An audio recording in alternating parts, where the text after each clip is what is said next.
乡亲啊，继续来看阿强啊的解放军针对着台湾发动着军事演习，早起9点实施远程火力实弹射击。咱的海巡署派出着14只的舰艇，采取一对一的监控。啊，国防部嘛派出着机舰，全面掌握着对方的行动。火箭弹连续拍几啊粒。 中共解放军东部战区伫宣布展开军事演习后，放条讲伫北部海域发动火力实弹射击，今仔已经伫中国平潭发射 PCH-191远程火箭炮，佮出动海警船扰乱大海。咱海巡署已经建立海上防线。国海警13洞6，这是中华民国海巡署桃园舰广播，你的行动已影响我国海域秩序及安全，立即转向离开。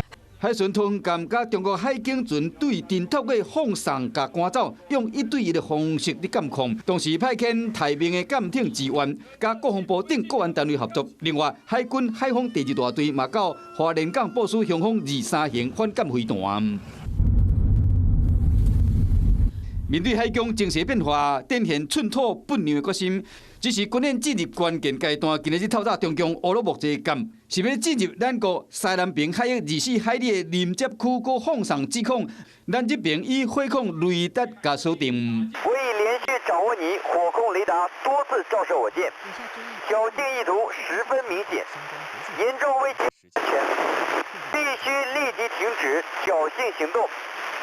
否则，我将视为敌对行为，一切后果由你承担。有记录正清楚，咱海军班超舰冷静的应对，国防部嘛以稳为核心，发布警备影片。